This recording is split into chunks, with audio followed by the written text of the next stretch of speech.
Queridos, eu gostaria de iniciar falando, nós estamos aqui estudando o livro dos Reis, então eu convido você a abrir a palavra do Senhor para nós darmos início a esse estudo em segundo livro dos Reis. No segundo livro dos Reis, a gente está fazendo um panorama, uma introdução ao livro dos Reis, e a gente está no segundo livro dos Reis. Eu gostaria que você abrisse a palavra do Senhor em 2 Reis, capítulo 17. Para mim, esse é um ponto, um divisor, e a razão porque foi escrito este livro.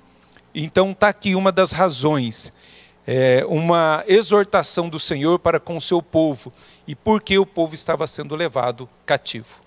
Então, na leitura desse texto, a gente dá início ao nosso curso de Teologia Básica nesse momento.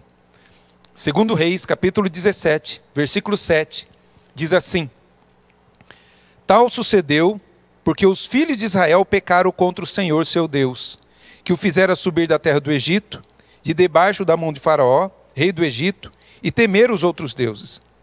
Andaram nos estatutos das nações que o Senhor lançaram de diante dos filhos de Israel, e nos costumes estabelecidos pelos reis de Israel. Os filhos de Israel fizeram contra o Senhor seu Deus o que não era reto. Edificaram para si altos em todas as suas cidades, desde as atalaias dos vigias até as cidades fortificadas. Levaram para si colunas e postes ídolos e todos os altos outeiros debaixo de todas as árvores frondosas. Queimaram ali incenso em todos os altos, como as nações que o Senhor expulsara de diante deles. Cometeram ações perversas para provocarem o Senhor a ira. Aqui o reino de Israel, o reino do norte, está sendo levado cativo. E mas 100 anos depois, o Senhor faz a mesma coisa com o reino de Judá, o reino do sul. E o livro vai mostrar o porquê disso. Qual é a razão da ruína de Israel, qual é a ruína de Judá. E é isso que vai estar tratando o livro de 2 Reis. Já houve uma introdução de autoria, a data e tudo mais, mas a gente vai rever algumas coisas para que a gente possa prestar atenção.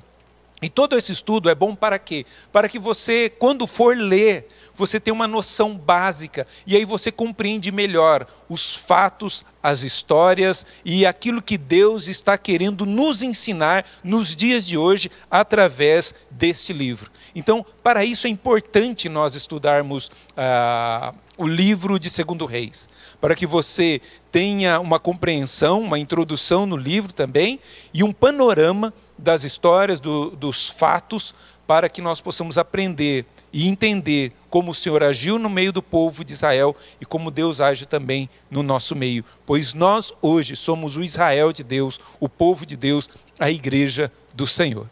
Então vamos caminhar, eu vou passar alguns slides aí para você e você acompanhar comigo a nossa aula. Então o tema hoje a gente vai estar falando sobre 2 Reis, o reino dividido e o reino em ruínas também.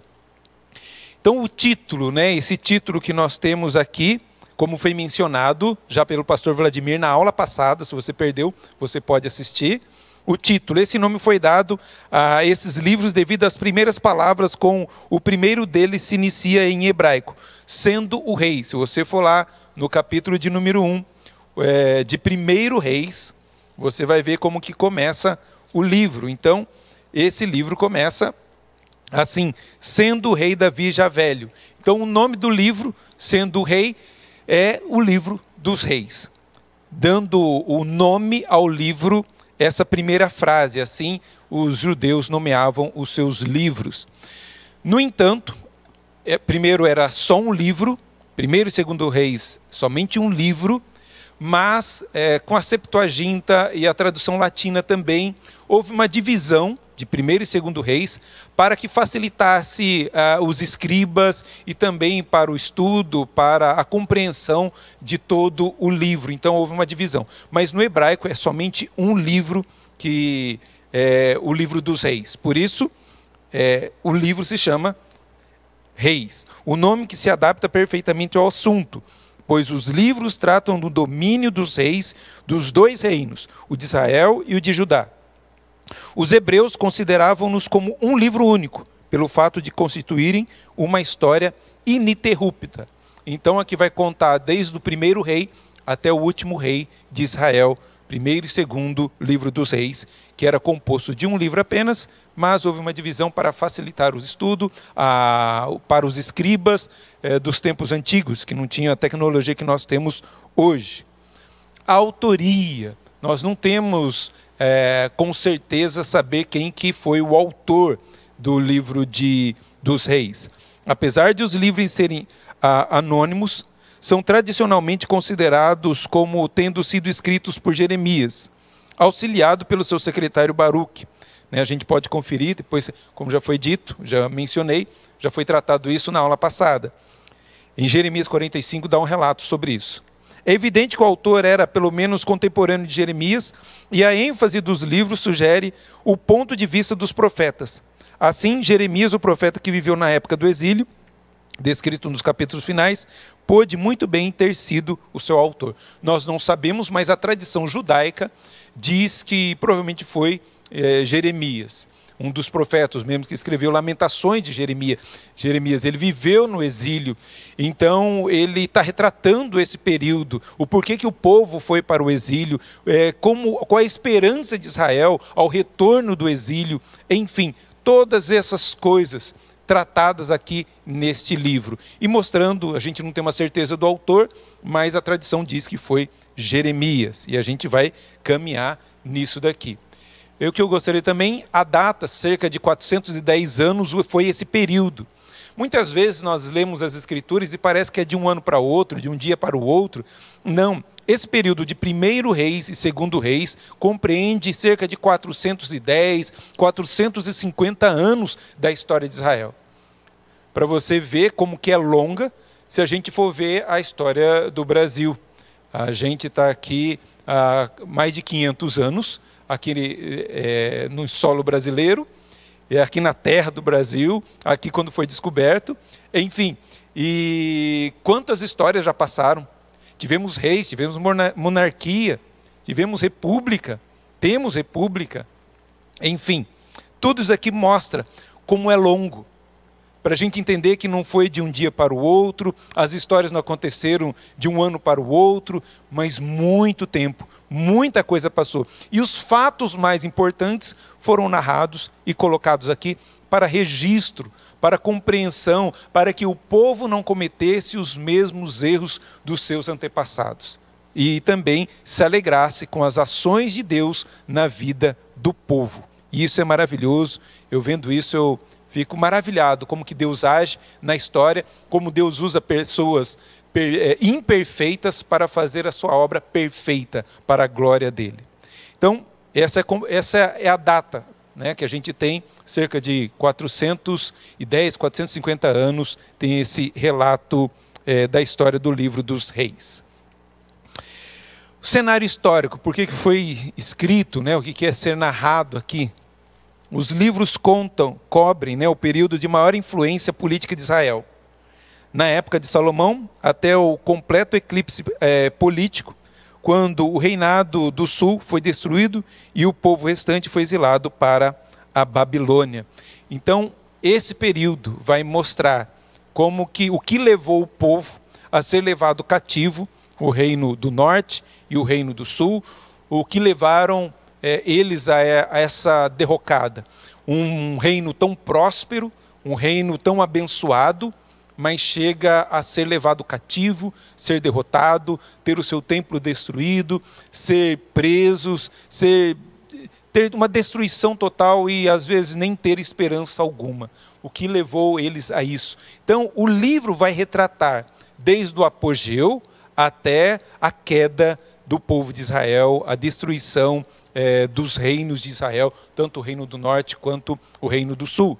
Lembrando que depois da morte de Salomão, houve essa divisão entre os reinos, reino do norte, capital Samaria, chamado Israel, e Reino do Sul, Judá, capital Jerusalém. Então, nós vamos ver essa história. E aqui está narrando, às vezes, a história dos reis de Israel e, às vezes, a história dos reis de Judá. Interessante que depois nós vamos ver que os reis de Israel fizeram o que era mal perante os olhos do Senhor, e o Reino do Sul, alguns fizeram o que era bom perante os olhos do Senhor. E a gente vai ver, a gente vai tratar daqui a pouco sobre isso. Então, um panorama do livro, como que está dividido o livro. Lembrando, como é uma continuação, no último capítulo, né, do livro dos reis, estava contando a história de Elias, estava contando a história, né, do ministério de Elias, e aqui vai continuar essa história da vida de Elias e a sucessão de Elias por Eliseu, e a gente vai estar relatando e tratando isso aqui. Então, eu já vou colocar aí, está 3, né, o ponto 3, por quê? Está seguindo o ponto anterior. Se você pegar o estudo anterior, você vai ver esse ponto 3. E você pode ver que tem a letra D, porque a gente já tratou da letra A, B, C, e agora, continuando a história do livro dos reis, a gente continua aqui a história dos profetas e reis, que compreende do capítulo 17, só um momentinho, capítulo 17 até o capítulo 2, versículo de número até 2 Reis, capítulo 8, versículo 15. Então, D, a gente vê aí Elias sucedido por Eliseu, quando ele recebe a capa, ele é experimentado por Elias, e ele substitui, Eliseu substitui Elias, e ele prova, mostra com sinais de que ele recebeu a unção, a mesma unção, o mesmo Espírito de Deus que estava sobre Elias.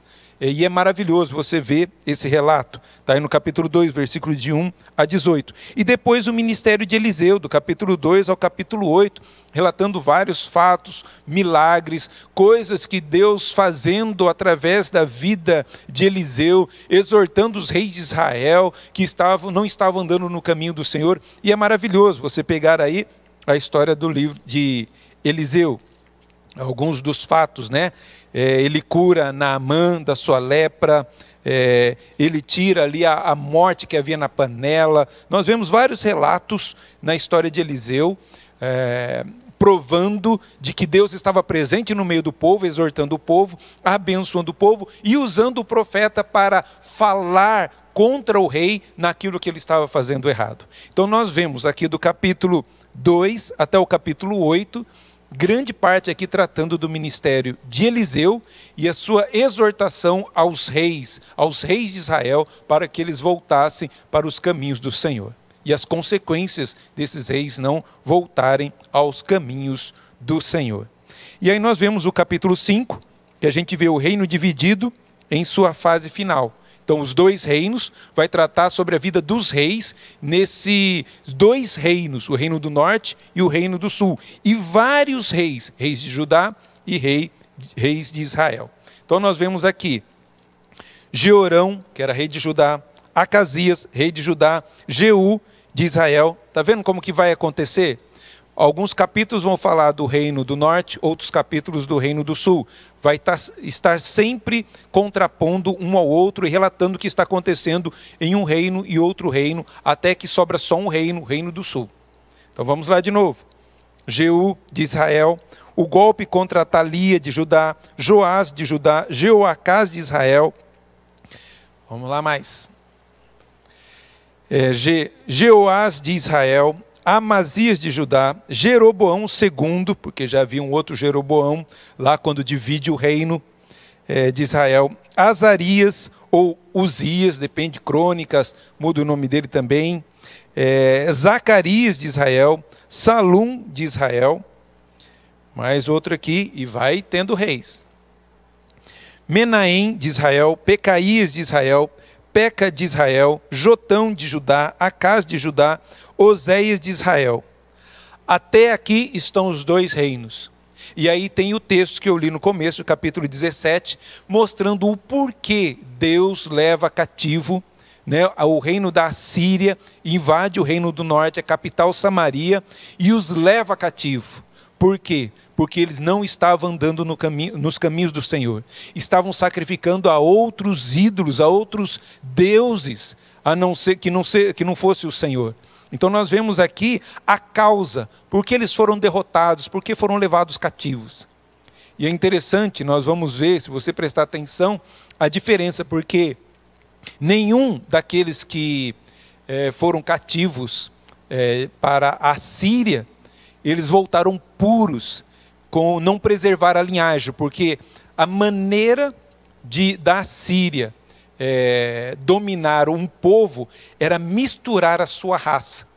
Por isso que quando eles retornam do cativeiro, porque a Babilônia invade a Síria e alguns são libertos e vêm para Samaria, eles já vêm misturados com os outros povos, não tem mais a linhagem de Israel. Diferente da Babilônia. A Babilônia não misturava os povos, mas pegava a elite e levava cativa para que pudesse servir ao reino, com a sabedoria que eles tinham, com o conhecimento que eles tinham, com a habilidade que eles tinham ali.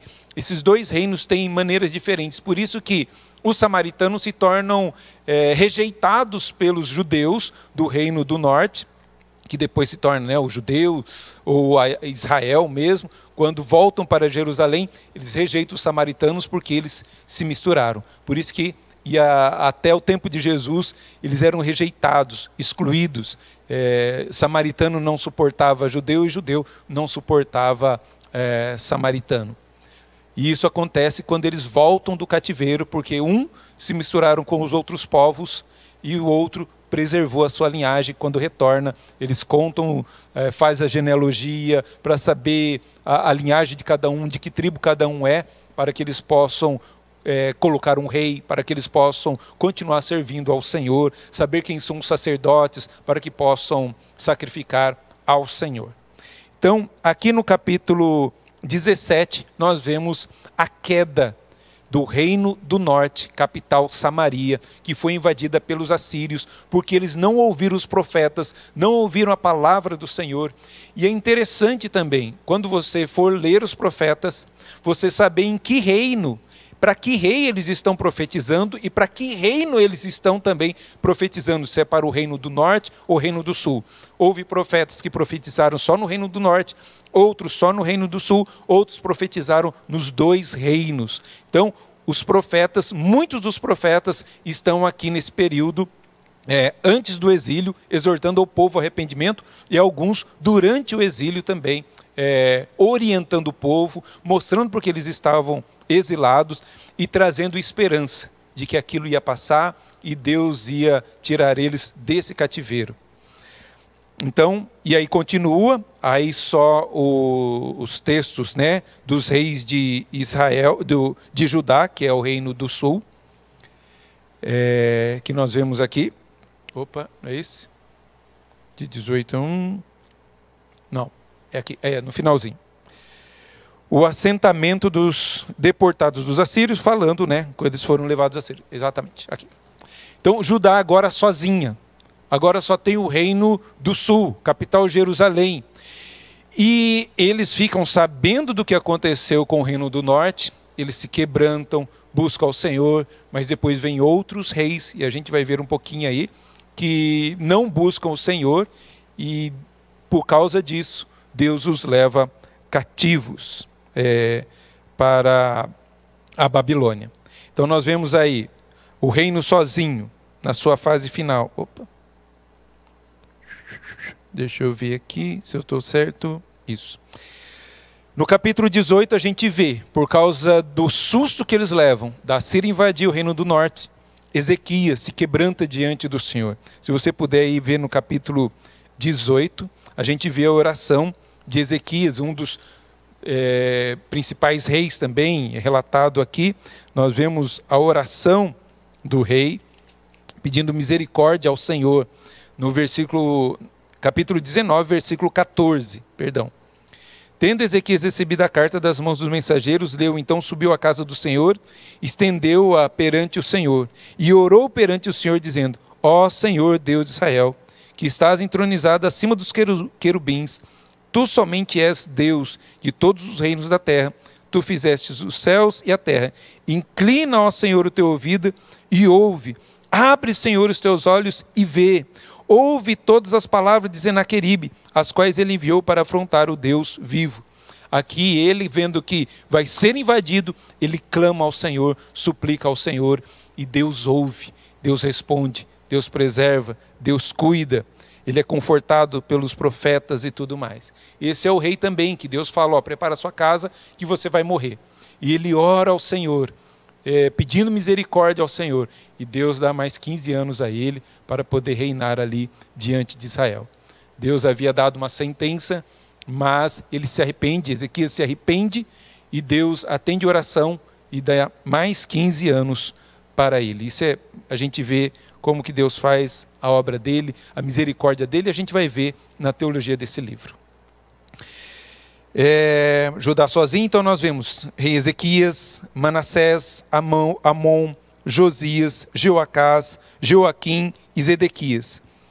Muitos desses reis fizeram o que era mal perante os olhos do Senhor, e por causa disso, a Babilônia invade a Jerusalém, destrói o templo, derruba os seus muros, leva embora os utensílios do templo do Senhor. Uma destruição total. E muitos dos nobres, a elite é levada cativa, e aqueles que não tinham condições, os mais pobres, os miseráveis, os enfermos, eles são deixados ali em Jerusalém, que fica em ruínas. E a gente vê depois o assassinato de Gedalias e Joaquim no exílio e a sua libertação, dando um alívio a ele ali, mostrando uma esperança. A gente vai ver no finalzinho de que Deus há de restaurar a sua nação, pois preserva um rei. Então é nesse sentido, esse é o esboço do livro que nós temos aqui de 2 Reis. Então, qual é a teologia desse livro? O que esse livro tem a nos ensinar e nos mostrar diante desse esboço que nós acabamos de mostrar? Vamos lá primeiro, o cenário aí, né? Esqueci de passar. A dinastia de Israel. Os 2 reinos, Israel e Judá. A dinastia, né? Vinda só de Davi, da linhagem de Davi. Uma só linhagem de Judá. Todos descendentes de Davi, da sua dinastia. Agora, no reino de Israel, 9 dinastias, 9 pessoas diferentes deram, a continuidade para reinos, porque houve muita morte, muito assassinato, um matando o outro, e para assumir o trono. No reino de Judá, o reino do sul, somente uma dinastia, a dinastia de Davi, porque Deus havia afirmado que de Davi viria o Salvador. Os reis antes do cativeiro, 19 de Israel e 19 de Judá. Então, parecido aí. Os anos da monarquia, 224, teve o reino do norte, e 359 o reino do sul. E as nações que conquistaram o reino do norte foi a Síria, e o reino que conquistou o reino do sul foi a Babilônia. Só para você compreender e entender um pouco como que foi. Dos reinos, esqueci de colocar aqui. Como eu falei, do reino do norte, todos os reis fizeram aquilo que era mal perante os olhos do Senhor. E no reino do sul, 8 reis fizeram o que era bom perante os olhos do Senhor, e os demais fizeram o que era mal perante os olhos do Senhor. A teologia desse livro vai mostrar o caráter de Deus, a pessoa e o caráter do nosso Deus. Yahvé é apresentado no livro dos Reis como Deus das alianças. Ele é o mesmo Deus que se revelou a Israel no Sinai e que agora se mostra fiel nas demonstrações de misericórdia e na execução da justiça de acordo com as promessas da aliança. Deus fez uma aliança com Abraão, Deus fez uma aliança com Davi. E Deus cumpre a sua aliança a despeito dos reis, dos reinos, das falhas dessas pessoas. O propósito de Deus há de se cumprir e se cumpre na vida do povo de Israel. E tem um texto 2 Timóteo que diz: se nós formos infiéis Deus continua sendo fiel à sua promessa. Seja a promessa para cumprir a bênção ou a maldição. Às vezes a gente pensa que se nós formos infiéis, sempre Deus vai ser fiel, vai sempre passar a mão na nossa cabeça. Não. Deus é fiel em punir o pecado e Deus é fiel para ter misericórdia e cumprir o propósito dele para a minha vida e para a sua vida. A gente tem que entender isso. Se nós formos infiéis, Deus continua sendo fiel à palavra que ele profere. Nós vemos também, o livro vai mostrar a santidade de Yahvé. Esse atributo é visto mais frequentemente no julgamento contra os que violam os preceitos da aliança mosaica. Reis ao lado de Juízes, o livro dos reis, é ao lado de Juízes o exemplo principal da justiça de Yahvé. Isto é, a sua santidade em ação. É maravilhoso nós vermos, Deus mostrando que ele odeia o pecado, que ele pune o pecado, o povo se arrepende, ele vai lá, concede a sua misericórdia, pede para o povo andar em santidade, mas o povo começa a buscar o Senhor novamente, mas depois volta aos maus caminhos e Deus pune novamente. Tanto Juízes quanto o livro dos reis, tudo isso, essas punições do Senhor e o alerta ao povo para chamar uma vida santa para que eles continuem andando na presença do Senhor. Exemplo dos reis que não andaram nos caminhos do Senhor, a punição do Senhor porque ele preserva a sua santidade. Há alguns exemplos aqui desse zelo. Há um texto aqui de 1 Reis, onde fala do homem de Deus. Deus levanta um profeta para profetizar ali ao rei e fala, quando você voltar, depois você pode conferir essa história, no segundo livro dos reis, capítulo 13, e fala, não se desvie do caminho, que você volte por tal caminho, não coma nada. E aí aparece uma outra pessoa, fala, você que é o homem de Deus, olha, vem aqui para minha casa. Ele fala, não posso. Mas não, Deus falou comigo que é para você vir comigo. E ele é enganado por esse homem e vai até a casa, e por causa disso, ele é comido, estilhaçado por um leão. Porque ele cumpriu o propósito do Senhor, no entanto, desobedeceu a ordem do Senhor de, quando voltasse para o mesmo caminho, mostrando para Israel, volte pelo mesmo caminho, os caminhos do Senhor. Eram fatos que aconteciam para mostrar também a infidelidade de Israel. O outro exemplo também conhecido é a confrontação de Elias com os profetas de Baal, nesses dois livros. Se vocês vão seguir a Baal, seguiu, mas eles tinham que ali conhecer que Jeová é Deus. E por isso Deus responde, mostrando que ele é santo. Ele não compartilha a glória dele com ninguém, para mostrar a sua santidade, a sua glória, o seu poder. E isso que no livro dos reis está querendo mostrar, a santidade do Senhor. E Deus ali também preservando a sua santidade. É algo que nós devemos estar atentos. Yahvé é gracioso, cheio de graça também, que nós vemos outra marca teológica nesse livro. Nós vemos aqui, ele demonstra o seu amor leal aos seus servos. Assim como ele pune aqueles que o desobedecem, Deus concede graça àqueles que o obedecem. Derrama copiosa riqueza e sabedoria, como nós vimos em Salomão. Cura estrangeiros, como nós vemos em Naamã. E revela-lhe seu caráter. As profundezas da sua graça encontram-se em perseverança da linhagem davídica, mesmo em face das mais grosseiras idolatria e fidelidade moral de Salomão. Abiás, do moral, a idolatria, a infidelidade, a moralidade de Salomão, Abiás, Ezequias e outros reis são exemplos de tal graça preservadora expressa nos termos das promessas incondicionais das alianças abraâmica e davídica. Apesar da infidelidade de alguns desses reis, Deus ainda cumpre a sua promessa, Deus ainda é misericordioso, é gracioso para com o povo, para com esses reis, atende às orações deles, apesar de muitas vezes andar por maus caminhos, mas Deus trazendo, e quando eles se arrependem, Deus concede graça, misericórdia, perdão. E a última lição teológica que tem aqui, antes da gente partir para o fim, é a fidelidade de Deus. Mostra a fidelidade divina, já é reconhecida por Salomão como elemento-chave da sua subida ao trono e na construção do templo. As falhas humanas não invalidam as promessas de Deus. Como eu disse lá, se nós formos infiéis, Deus continua sendo fiel, Ele vai cumprir o propósito dEle para conosco, para com o seu povo, para os seus planos.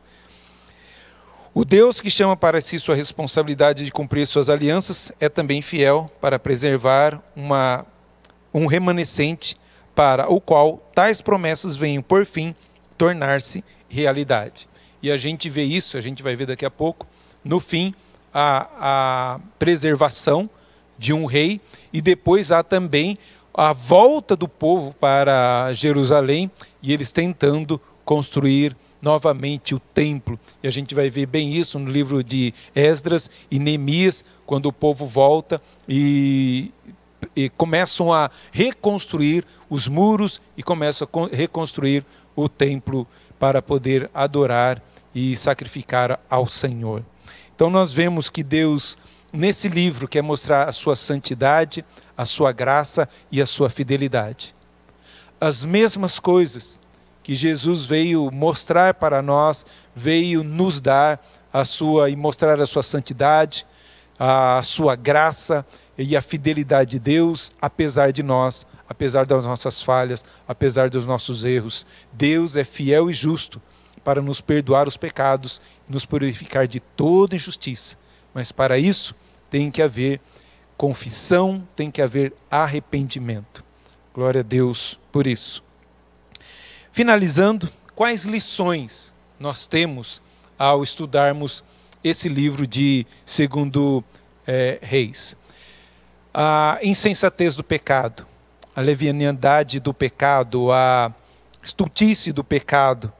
O pecado cega as pessoas, cega o nosso entendimento, e nós vemos homens e mulheres, tanto no livro dos reis, nos livros de juízes, homens e mulheres que conhecem a Deus, viram o poder de Deus, a graça de Deus, os profetas manifestando coisas maravilhosas, Deus libertando o povo, mas mesmo assim eles estavam cegos e buscando outros deuses, buscando adorar ídolos.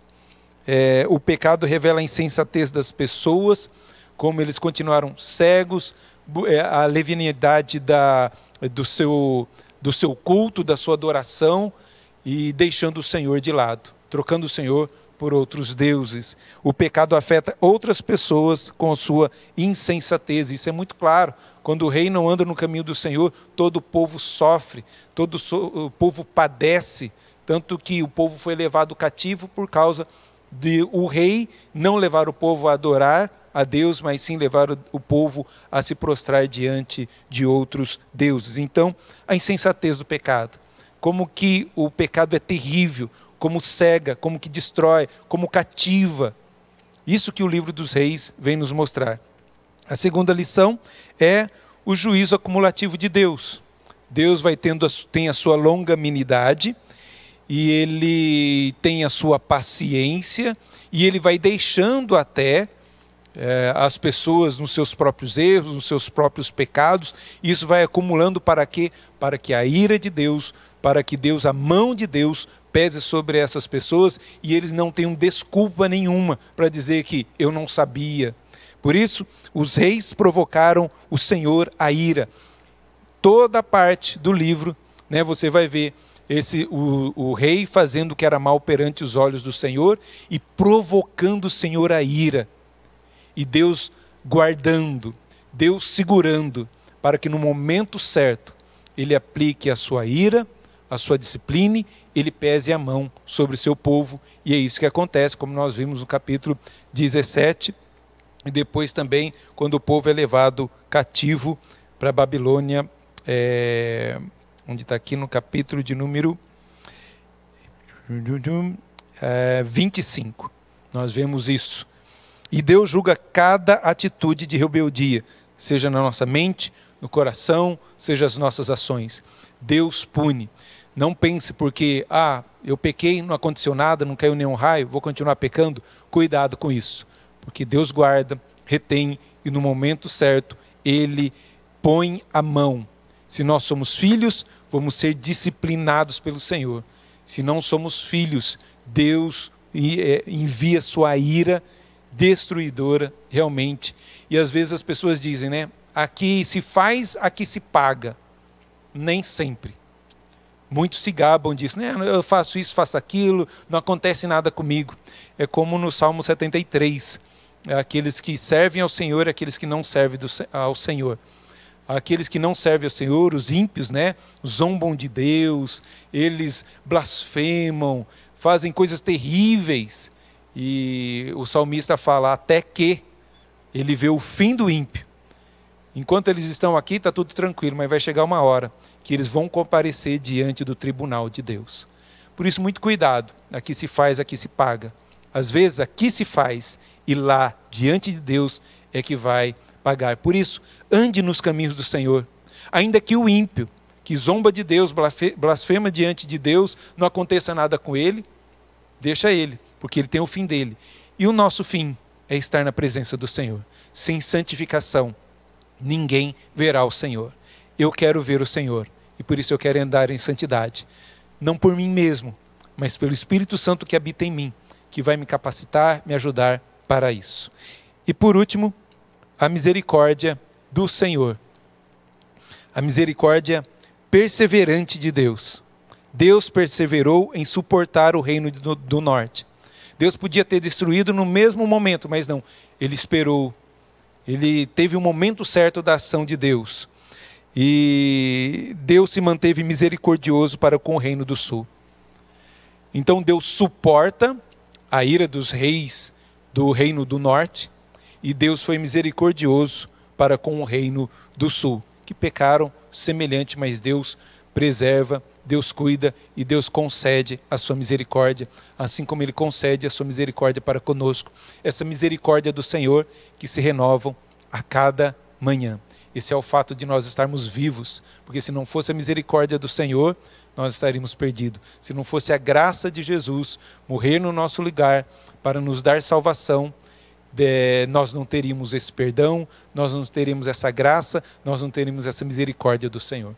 Deus nos olha através do sangue de Jesus e nos vê lavados, limpos, purificados, igreja santa, pura, diante do Senhor. E o que isso aponta para a vinda de Jesus? O que esse texto nos fala sobre Jesus?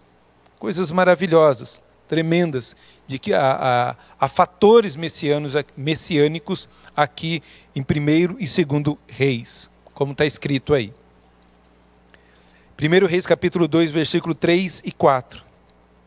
Se os teus filhos andarem com cuidado na sua vereda, caminhando na minha presença com sinceridade, e de todo o seu coração e com toda a sua alma, assim disse ele, nunca faltará um sucessor no trono de Israel. Só que o povo desobedece a Deus. Só que o povo não anda nos caminhos do Senhor. Não fizeram o que era bom perante os olhos do Senhor. Mas mesmo assim, Deus é fiel à sua aliança, que Ele fez com Abraão e fez com Davi. E Ele vai preservando, apesar da imperfeição do povo, Deus preserva o seu povo. O povo de Judá sabia da aliança de Deus com o seu povo e das promessas da vinda de um Messias da linhagem de Davi. O propósito divino de restabelecer o seu governo por intermédio de um rei davídico, tá? Não dravídico, perdão o erro aí. Exigia o surgimento de alguém maior que Davi. Mesmo seus descendentes mais piedosos, como Ezequias e Josias, fracassaram na tarefa de vencer o mal, como que esmagar a cabeça da serpente. A linhagem davídica é preservada no cativeiro, e os leitores chegam ao fim do relato insatisfeitos com o resultado, mas esperançosos quanto ao futuro, aguardando a aparição do filho de Davi e do pleno cumprimento da aliança. Eles estão cativos e falaram, Deus falhou e não tem mais jeito? Não, mas tem um remanescente. E eles ainda brotam no coração deles, e os profetas do exílio vêm profetizar isso, que Deus preservou o remanescente, Deus preservou o seu povo, e vai trazer aquele que é da descendência de Davi, para assumir o trono, e reinar, e governar, e salvar o povo. Claro que isso se dá muito tempo depois, como a gente vê aqui, nosso último slide, nesse texto de Lucas, capítulo 1, versículo 30, cumprindo as profecias. Mas o anjo lhe disse: não tenha medo, Maria. Você foi agraciada por Deus. Você ficará grávida e dará à luz um filho, e lhe porás o nome de Jesus. Ele será grande e será chamado Filho do Altíssimo. O Senhor Deus lhe dará o trono de seu pai Davi, e ele reinará para sempre sobre o povo de Jacó. Seu reino jamais terá fim. Deus lhe dará o trono de seu pai Davi. Jesus, da linhagem de Davi, assumiu já o trono. Ele já reina, e glória a Deus por isso. Não mais esse reino físico que o povo de Israel esperava, mas esse rei eterno, esse reino espiritual, esse reino onde, quando Cristo voltar, nós vamos estar plenamente servindo ao Senhor, não mais na presença do pecado, e agora santos diante desse Deus santo. Então, esse livro vem nos mostrar isso, a santidade de Deus, a graça de Deus, a fidelidade de Deus, e que era para o povo não perder a esperança. No tempo de Deus, ele ia intervir e ia agir. E é nisso que nós cremos, nesse Deus que age, que intervém, que nos orienta a viver uma vida santa, para que nós possamos ser encontrados santos diante dele. Que nós possamos ler o livro de 1º e 2º Reis com outros olhos, esses olhos da graça de Deus, da misericórdia de Deus, da fidelidade de Deus, da santidade de Deus, e apontando para o nosso Salvador Jesus. Que você possa meditar e ter o prazer de estudar a palavra do Senhor. Aqui foi só uma introdução. O propósito desse estudo é que você, por você mesmo, pegue outros livros, anote, ou você mesmo leia e releia, para que você possa aproveitar dessa leitura e ser edificado, e assim o nome de Deus ser exaltado. Amém? Que Deus abençoe sua vida, que Deus engrandeça cada vez mais o seu nome através da sua vida, que nós sejamos instrumentos nas mãos do Senhor. Que Deus abençoe muito. Vamos orar mais uma